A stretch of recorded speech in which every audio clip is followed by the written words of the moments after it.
Hey guys, it's Sad Crow Man. Long time no record. I've had bronchitis for like ever, but I think it's finally starting to go away. Most of you are aware of the basic setup for my novel. William Brown Quinones is at the wrong place at the wrong time. He witnesses a murder and he's kidnapped by the people involved. He tells the story of his kidnappers, Eretti and Elijah, who more or less treat him like a pet.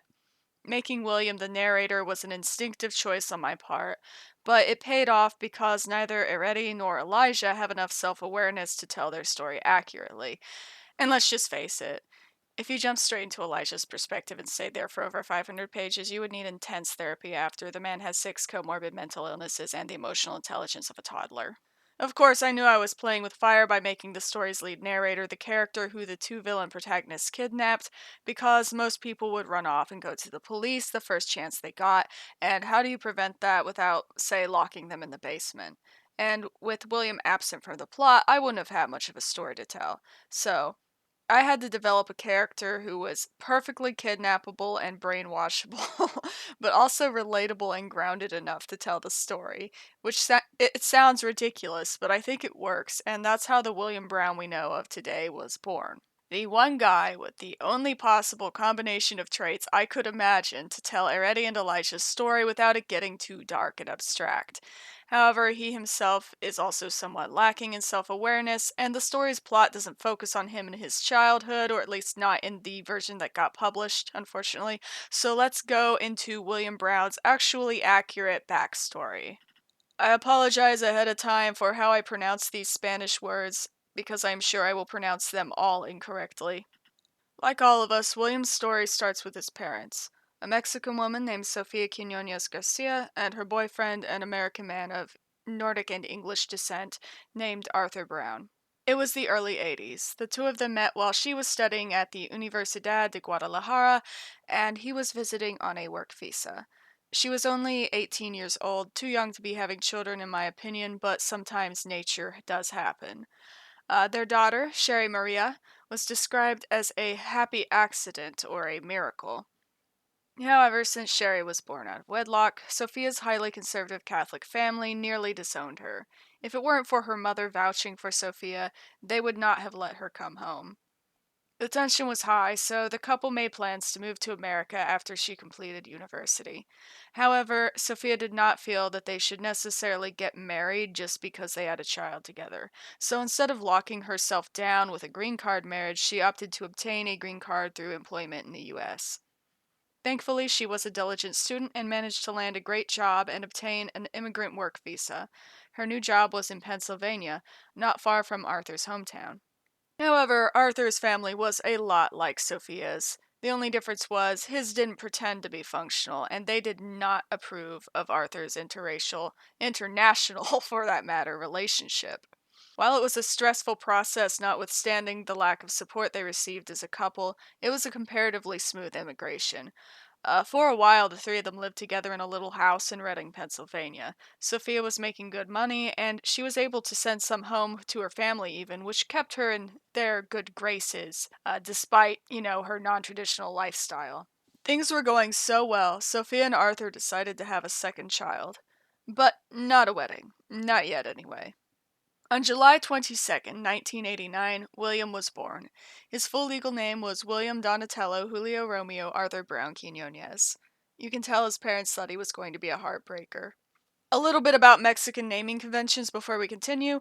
William's name is actually overlong for comedic effect. So, Sherry was born in Mexico, and she has the typical Mexican naming structure of one first name, a composite name, that would be Maria, and two last names.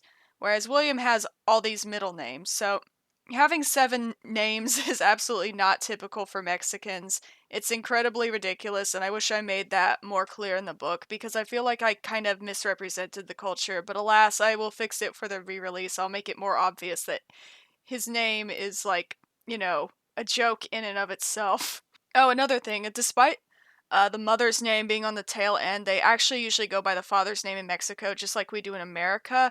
or buy both parents' names together. However, Sophia was not convinced she was going to marry Arthur Brown, and he's lucky he got his name passed down at all. So, since in America it can cause legal issues to have more than one name, William and Sherry both went by Quinones and not Brown. So, it was both a legal convenience and Sophia staking her claim on the kids. So, that's why it's that way. So, of course, Arthur had feelings about this because he didn't understand why Sophia was so hesitant to marry him because he's God's gift to women, I guess. The short answer for this is Arthur was her first boyfriend and she regretted not knowing what else was out there. And Arthur had a bit of a wandering eye himself. So over time, stress started to build, and Arthur broke up with Sophia a couple years after William was born. Even though they never officially tied the knot, both of them felt chained to each other because they had children, and, over time, their grass is greener mentality just completely destroyed their relationship. There was a lot of fighting in the home during this time, and though they tried to keep it away from the kids as often as possible, sometimes they heard it. The inevitable split was expensive and messy, as Arthur's dumbass took it to court and argued that the two of them had a common law marriage, and they could not agree on who would keep the children and the assets like the house, etc.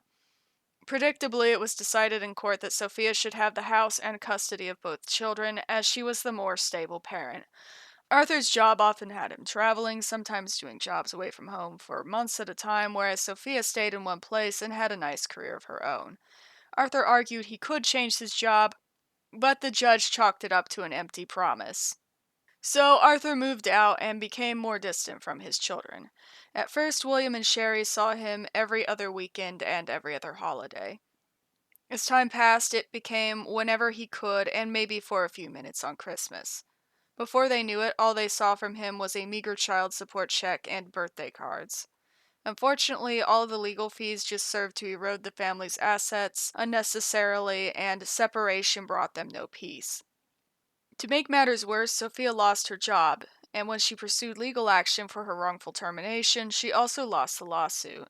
Sophia didn't have any family in America, and Arthur's family obviously wasn't going to step in, but Sophia didn't feel like returning to Mexico was what was best for her children, or herself for that matter, and by this point she was an American citizen. She was forced to downgrade to a slummy townhouse in Allentown and work two low-wage jobs to stay afloat. And she was absolutely exhausted.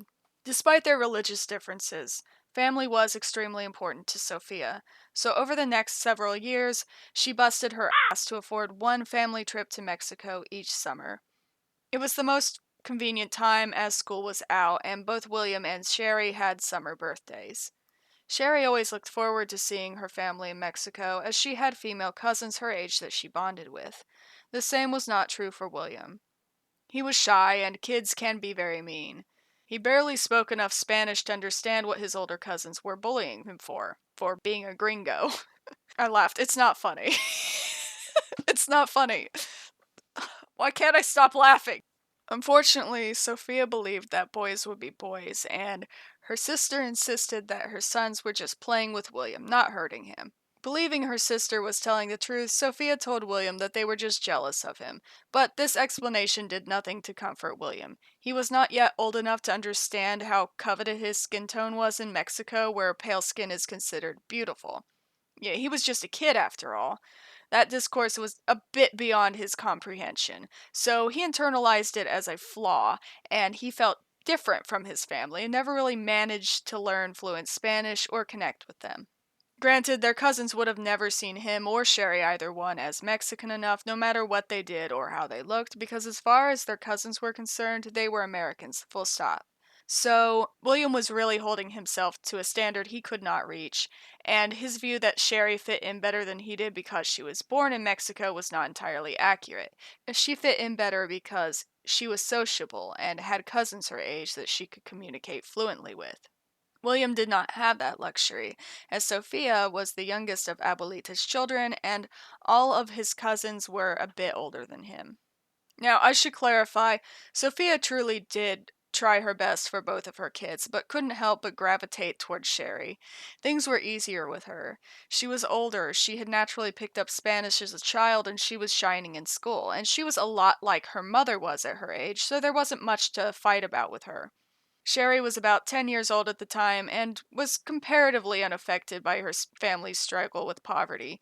But Sophia didn't have as much time to take care of and nurture William as he grew up like she did in Sherry's earliest years. After picking Sherry and William up from the babysitter, she would have long conversations with her daughter in Spanish. Meanwhile, William would sit quietly in the car, unable to understand what they were saying, but feeling too embarrassed to speak up. Sophia and Sherry clicked better, and while Sophia didn't intend to pick a favorite, that's exactly what she did. Meanwhile, William's older sister did not offer much emotional support either.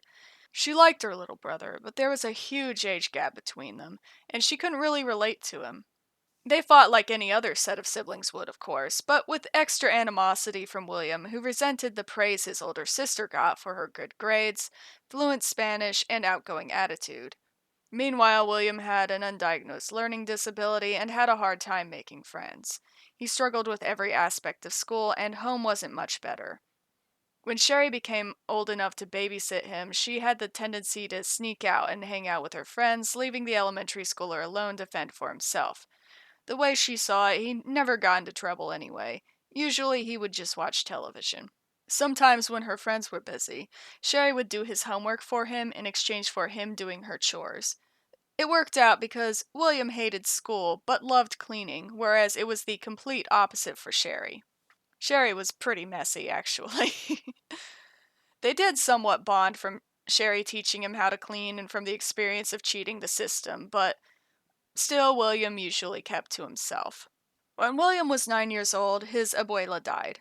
After the funeral, Sophia told her family that money was too tight and she could no longer visit them, but would keep up with them over the phone and send them what money she could when she could. Naturally, with William not being able to speak Spanish, this isolated him from that side of the family entirely. Although those summer trips were hell for William, Sophia privately felt guilty for doing this. You see, while money was still an issue, that was just her excuse. It was ultimately the death of Abuelita that put an end to the annual family trips to Mexico. Sophia had her own issues with La Familia, after all, despite her claims to the contrary.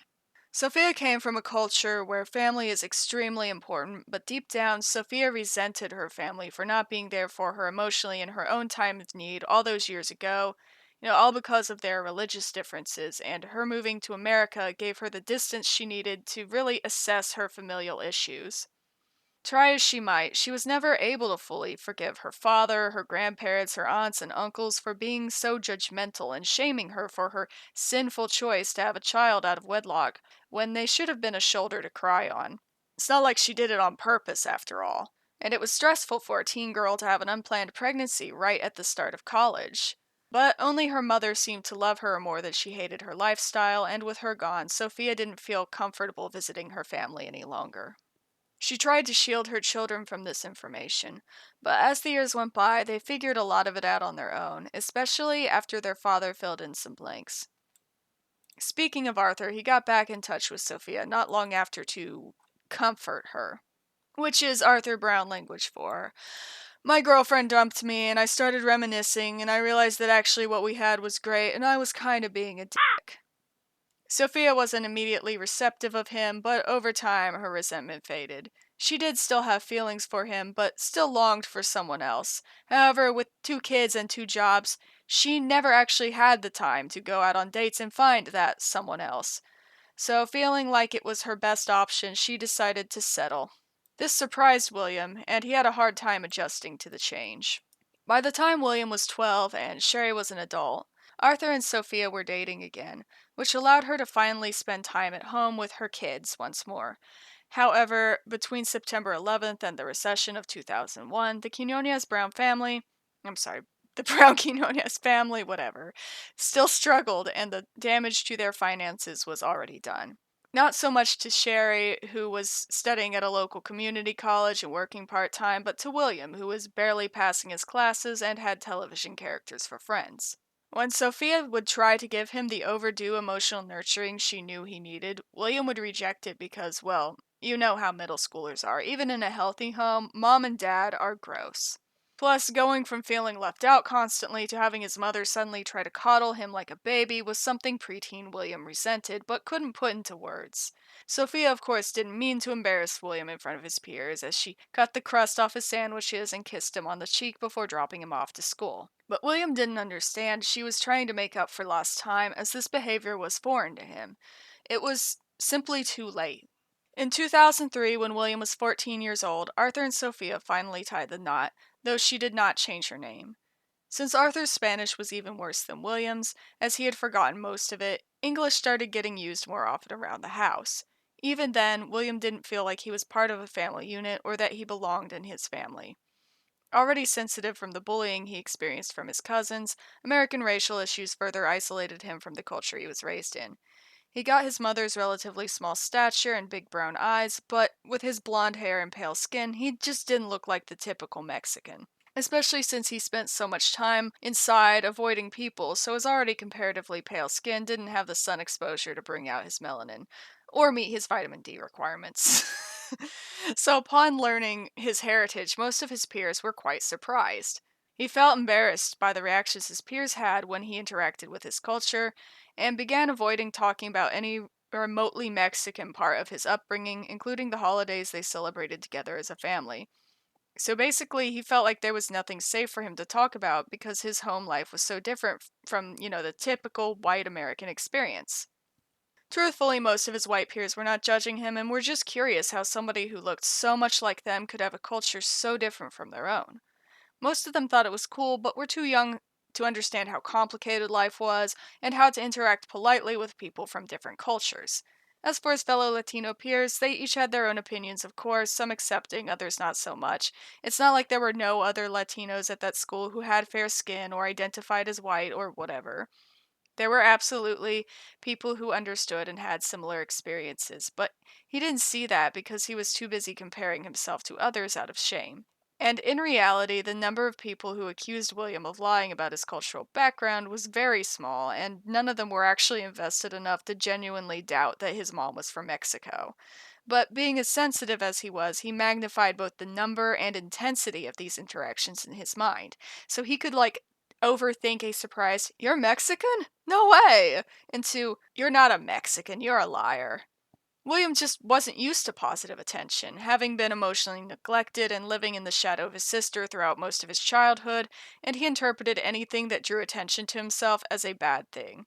The fact that some of his peers were openly prejudiced to him after finding out that he was of Mexican descent made the attention even harder to cope with, and after reaching his limit with audacious questions about green card marriages, he started to wonder if he was better off just completely assimilating with typical white American culture. But doing so would mean concealing a large part of his life from others and would deeply insult his mother. Unfortunately, no matter how hard he tried to fit in, he never managed to form any lasting bonds with his peers. He had casual friends at school, but they were the sort of friendships where you talk at lunch and then part ways. So not only was he shy, insecure, bad at asserting himself, and inexperienced socializing, but as a bicultural individual, he found himself having a bit of difficulty fitting into either crowd. This gave way to some race based toxicity.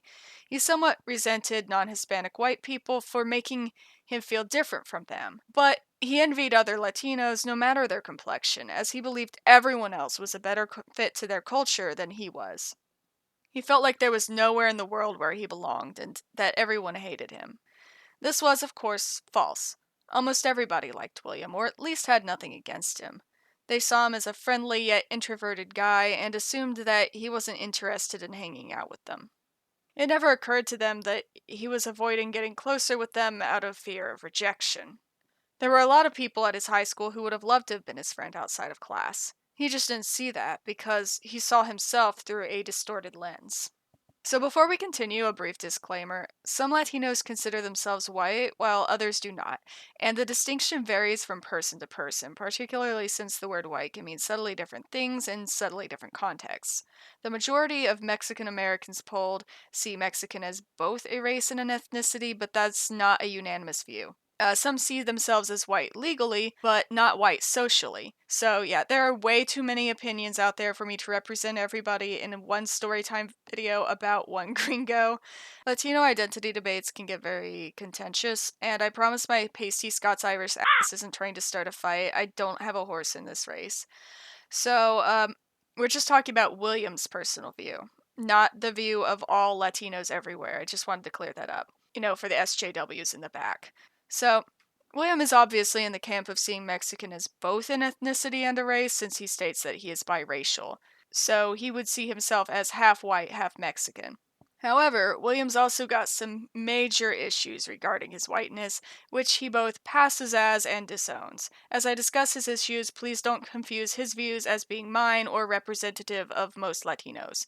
Authors are not their characters and do not share their opinions, necessarily. So thank you for coming to my TED Talk. Now we can get back to the story. Don't we all hate SJWs? I know I do. So...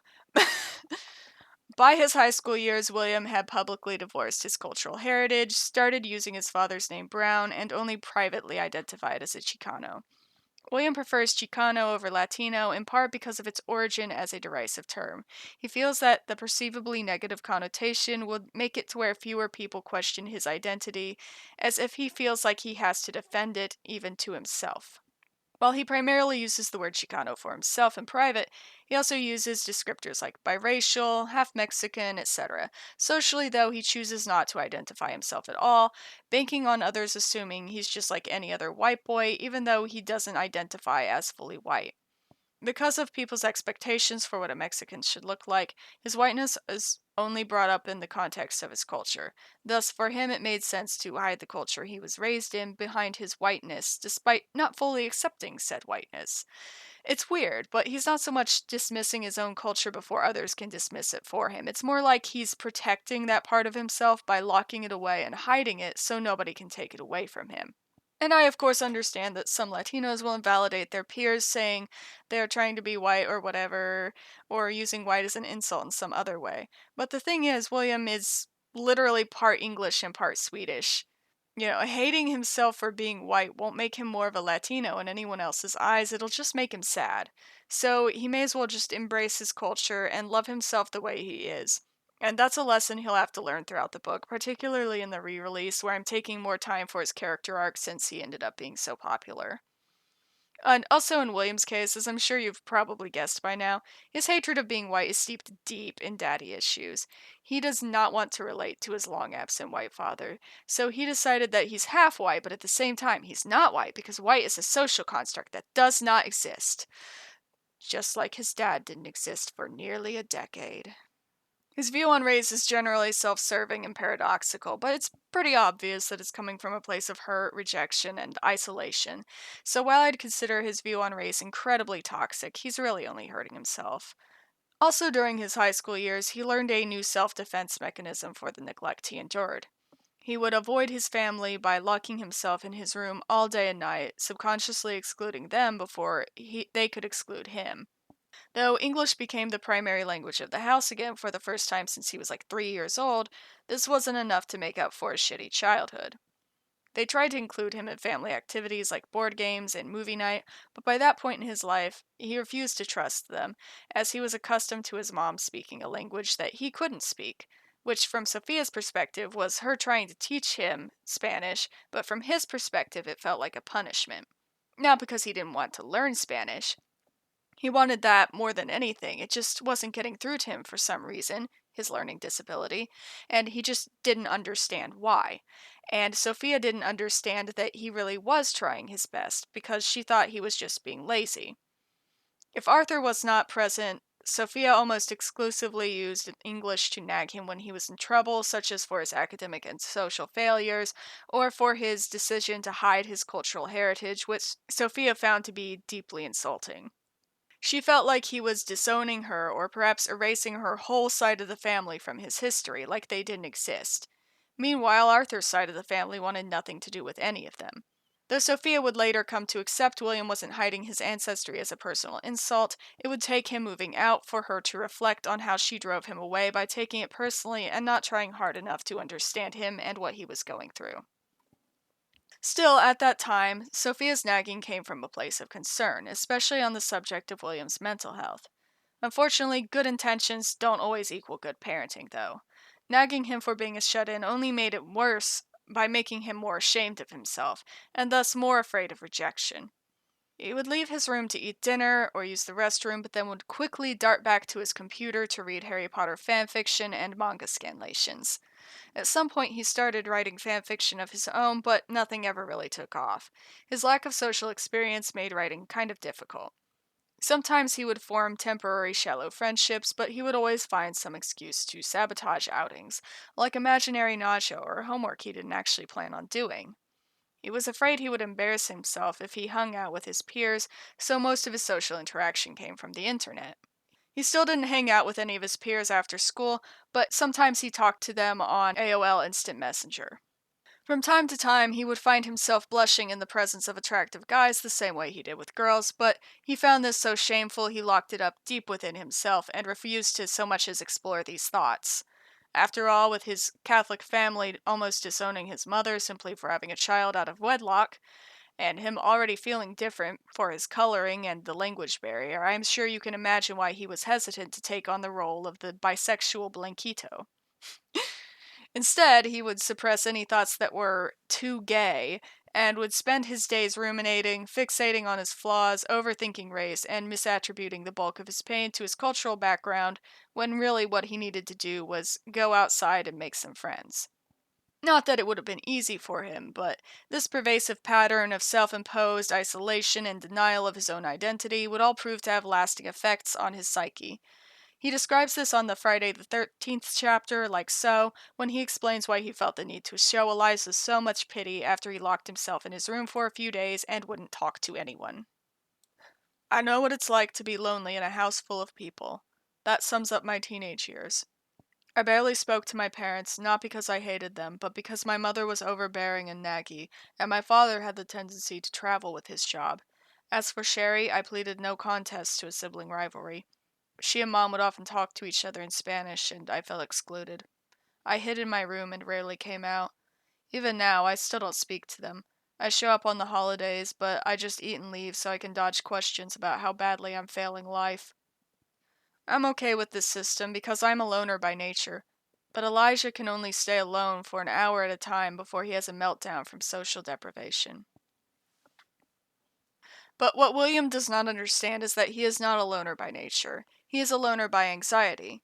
He's also processing childhood neglect, but has a hard time identifying it as such, because he wasn't intentionally mistreated or abused by his parents. The true villain of his childhood was poverty in America, an issue that impacts 6 million children today since 2019, and while I'm not sure that number hasn't gone up since the pandemic, it's certainly hard to face such an abstract villain. It was easier for him to just blame himself and blame his parents, especially his father, seeing as how his father was absent for so much of his life.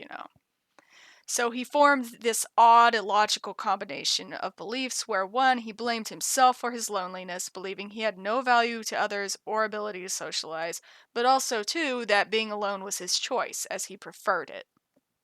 But in truth, everything William did was an attempt to fill the gaping hole loneliness left in his heart.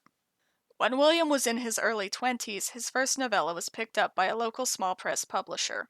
When the novel, which his agent dubbed Night in the Fire, was released, he had hoped his parents would finally see him as being just as valuable and worthy of love as Sherry was. Not realizing that his parents already saw him as valuable and worthy of love, William gave up when Night in the Fire was not the overnight success he was hoping it would be. Unable to handle being a perceived disappointment to his parents, William used the money from his advance to move to Philadelphia so he could separate himself from his family. Which, for those of you who don't know much about Mexican family structures, moving out and cutting off your Latina mother is just a tiny bit of a no no. So, if you're wondering why in the train scene William was more afraid of getting caught by his madre than getting caught by the people who kidnapped him, yeah, that's why. Now, this part's confusing, just a heads up. When he first set out on his own, he didn't completely remove Quinones from his name, but he did change the order of his names to put Brown at the end. He also only includes one of his surnames, Brown, when filling out forms. So instead of William Donatello Julio Romeo Arthur Brown Quinones, his ID says William Arthur Brown. And I believe in the book description, I went with William Quinones Brown, so a more American order. Which I regret not simply dropping the Quinones from his name, because that would have been way simpler than this boring, pointless, convoluted shit. But whatever, I can always change it in the re-release. It's something that's bothered me even before the publication, but I think we all know the story by now. I released the book before it was ready out of fear of disappointing others by pushing back the release date, but now that I'm re-releasing, I can have him legally change his name to William Arthur Brown. It'll have the same effect, and it'll actually make fucking sense! Anywho, back to the story. William hoped he would be able to form a fresh start in Philadelphia, but found his life was more or less the same. Having given up on promoting his book, the small press publisher dropped off all the copies to his house to make room in their tiny warehouse for newer releases that actually had a hope of selling. William didn't have the heart to throw them away, but he also didn't have space for them, so he lined the walls with the boxes, and they became a daily reminder of his failure. So good for his mental health. Even with that, for a long time, moving out seemed to be the right decision. William moved out with one of his casual friends from high school, Jonathan, and was able to get out there in the world and stop his habit of staying holed up in his room all day. It only lasted 2 weeks at McDonald's, but his life started to click when he got a job bartending. He ended up being good at mixing drinks, and it forced him to socialize with others unless he wanted garbage tips. Having a roommate that he wasn't constantly avoiding helped him feel a lot more comfortable at home as well. However, Jonathan was pretty much his only friend and had a flourishing social life of his own. William felt closer to Jonathan than he felt to William. When one person sees the other as their best friend, but that other person is an extrovert who's already fulfilled by a bunch of other people, it creates a sort of tension where the introvert feels left out. But, of course, William had minimal self-worth and just kind of accepted that he was not an important part of Jonathan's life. For several years, this was William's life, and up to this point, it was actually the happiest he had ever been. Of course, this all changed when Jonathan married his partner and the two of them moved to the Midwest, leaving William in desperate need for another roommate. Pretty much anyone would do, but with no other close friends, he turned to Craigslist, where he met Mitchell Bain, who was quite a guy, but thankfully never home. William eventually lost touch with Jonathan, but they still see each other on Facebook. Just like back in school, William couldn't connect with his coworkers outside of work, and he spent most of his spare time watching television. And just like in his teenage years, he avoided others to avoid stress, and if he did find himself stressed out, he would vent that energy by excessively cleaning everything in sight, even if it was already clean, believing that germs were all over it. His anxiety mounted as he tried to make his way on his own in an adult world. While he found some confidence from the acknowledgement that he was quite good at bartending, and was making decent money for a while, he found his paranoia that others around him were all judging him, kept him from connecting with customers and making decent tips. Other bartenders who were far chattier made more money than he did, but if he wasn't able to make the rent one month, his Craigslist roommate was always mysteriously able to cover his half. William thought it was kind of weird that Mitch never seemed to struggle with money and would always part with an additional half of the rent without complaint or even expecting to be paid back. But William just thought he was just a nice, hyper-competent dude. He couldn't figure out what Mitch wanted to live with him in the slums for. Unfortunately, William was eventually let go from his job, and his roommate was arrested for selling marijuana, which led to a period of depression. That's when William found out that the reason Mitch was living with him was because he couldn't live above his means too much without attracting the attention of the police, who were on his tail.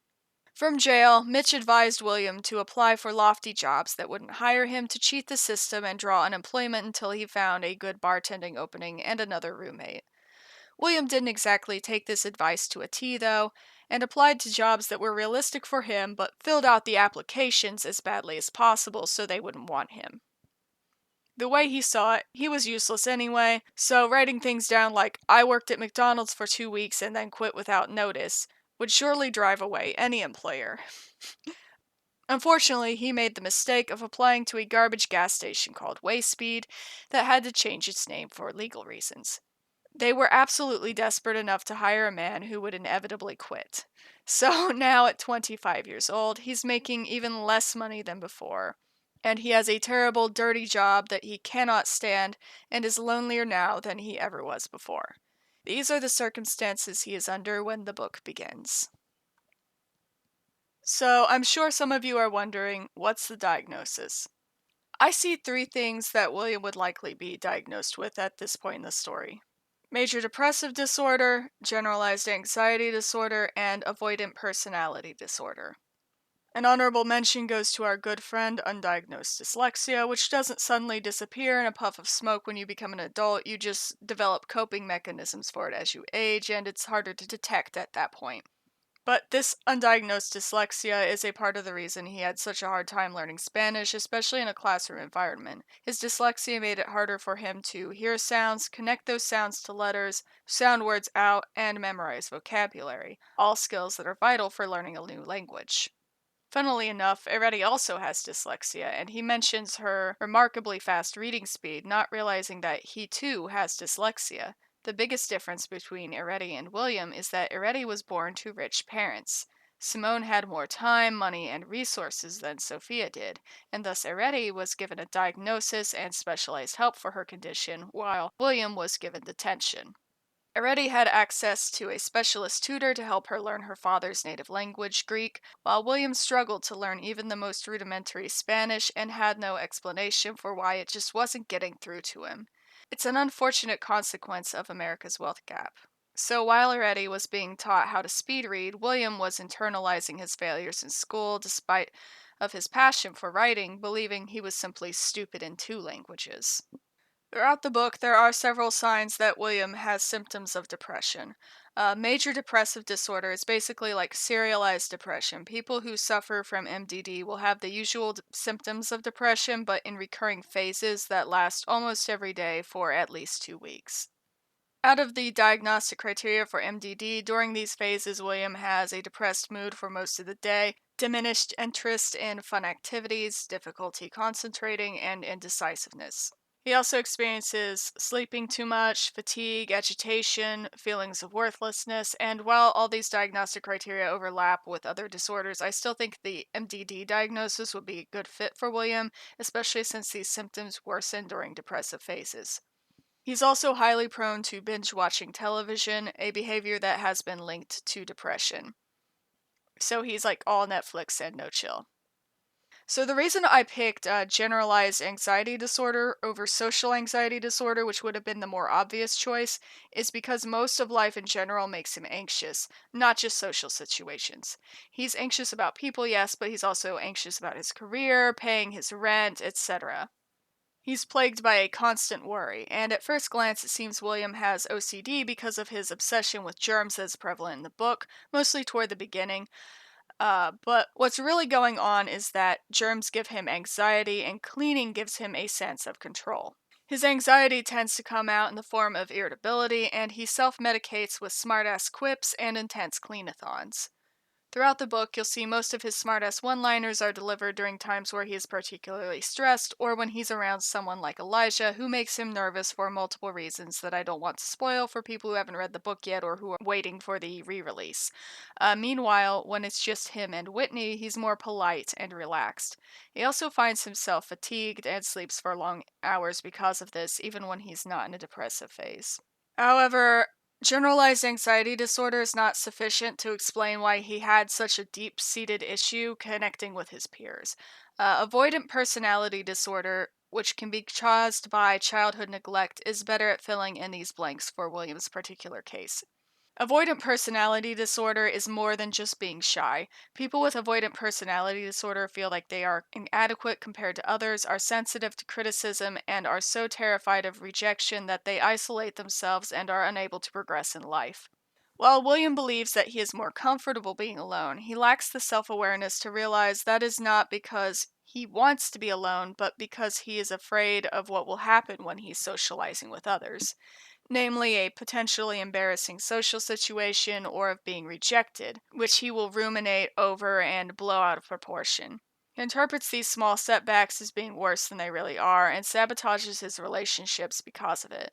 His fear of rejection is so intense that he's afraid to make social contact with others unless it is absolutely guaranteed that they like him. He believes himself to be totally inferior to others and fully believes others see him the way he sees himself. William is comically aware of his inability to conform to American standards of masculinity and uses humor and smartass remarks to cope with not being as tall, strong, or successful as he wishes he could be.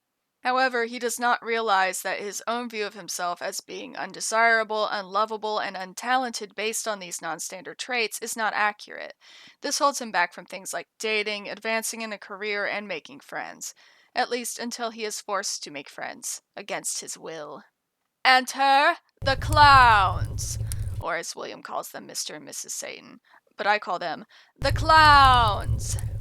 Now, Stockholm Syndrome is not a diagnosis in the DSM, but I'm including it in this section because I have no respect for people who say it's not real. So, Stockholm Syndrome is when a victim, usually of abduction, but some also consider in the context of domestic abuse, they start to mistake the lack of punishment for reward and sympathize with their captors.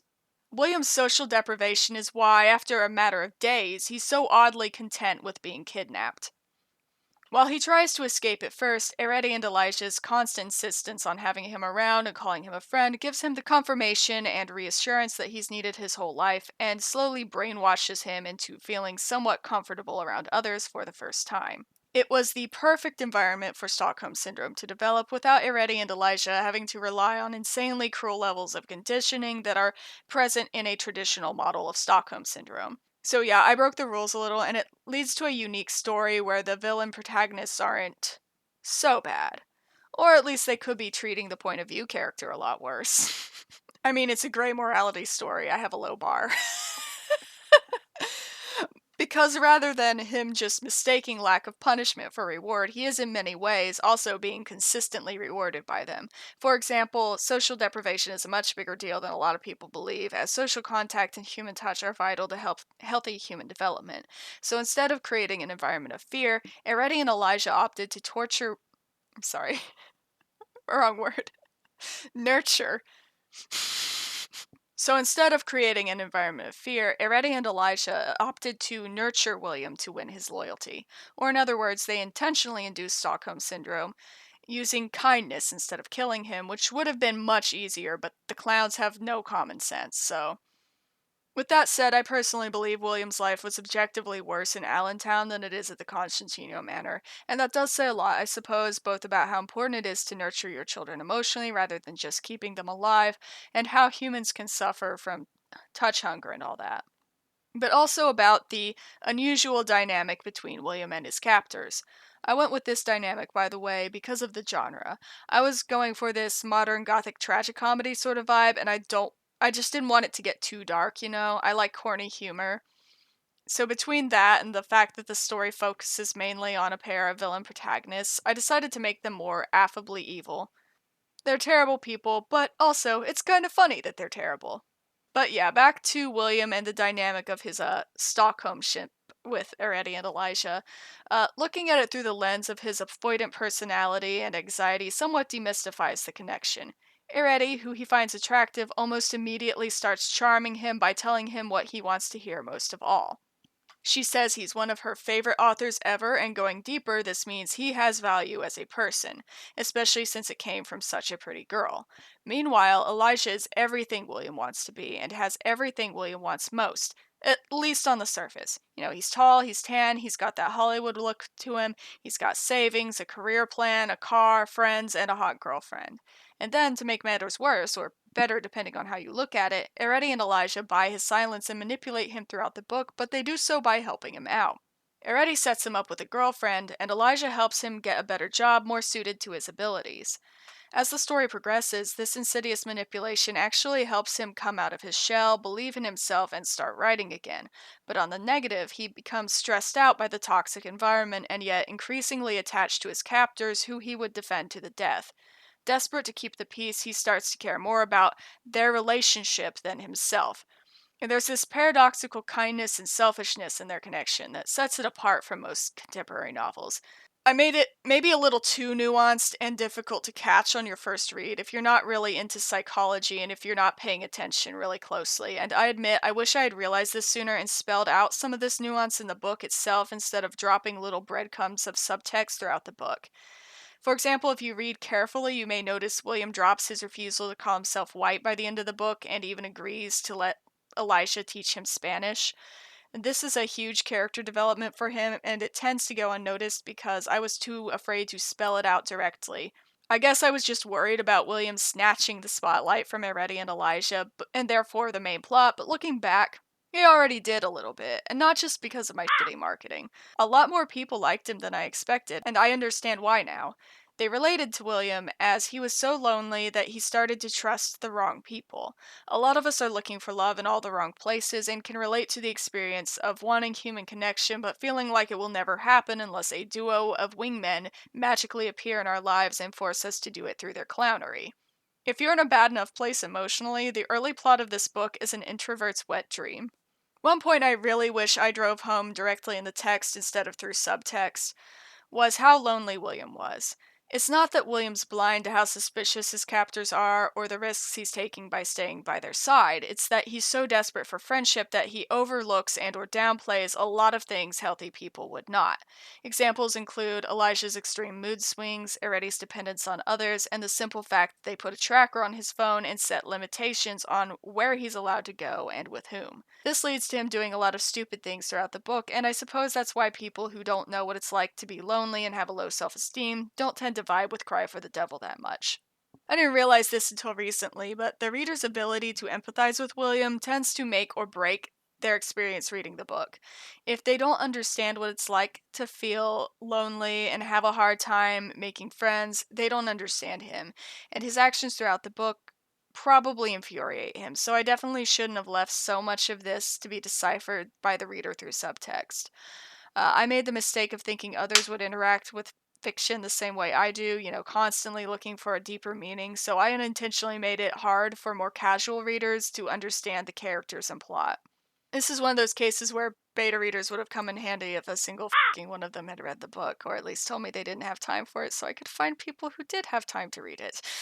So yeah, I'm sure those who don't read for subtext, especially extroverts who don't read for subtext, read this book shaking their heads, saying, "William, you stupid idiot, just go to the police. These people are awful." But there's a silver lining to this failure. Since I self-published Cry for the Devil and own all the rights to it, there's nothing stopping me from re-releasing it except myself. You see, the biggest mistake I made wasn't the marketing, it wasn't the fact that I was rushing to meet a deadline, that I refused to push back out of fear of disappointing others. It wasn't even the fact that I accidentally submitted the wrong draft for publication initially because I was stressed out and sleep deprived trying to meet that deadline. What it boils down to is that I didn't believe in my work. Incomplete as it may be in its current form, it's really not as bad a book as I always make it out to be. It's not marketable to the mainstream, oh hell no, but there's a niche for it. And for the past 3 years, y'all have been drawing parallels between William's fictional experience with his book to my own real experience, and you guys are right. Even when readers say good things about my book, I only believe in the criticism. And on some level, I thought all the people who told me that they enjoyed my book were lying because they felt sorry for me for being such a loser. I don't have his exact diagnosis, but my combination of mental illnesses comes with feelings of worthlessness and a fear of socializing that presents somewhat similarly to William's avoidant personality. Of course, it's no coincidence that William and I are similar, as there's a piece of myself in all my characters, even the secondary one. But it is kind of funny how life imitates art, except when it's not, because my life ended up being eerily similar to William's in other ways too now, and I'm sufficiently traumatized for life now, you know how it is. Apartments are the new houses, pets are the new kids, plants are the new pets, and projecting your trauma onto fictional characters is the new therapy. And you'd better bet I will be using these life experiences to make the re-release hit even harder than the original. But I'd better give William a happy ending or else I'll fucking jinx myself at this rate, so...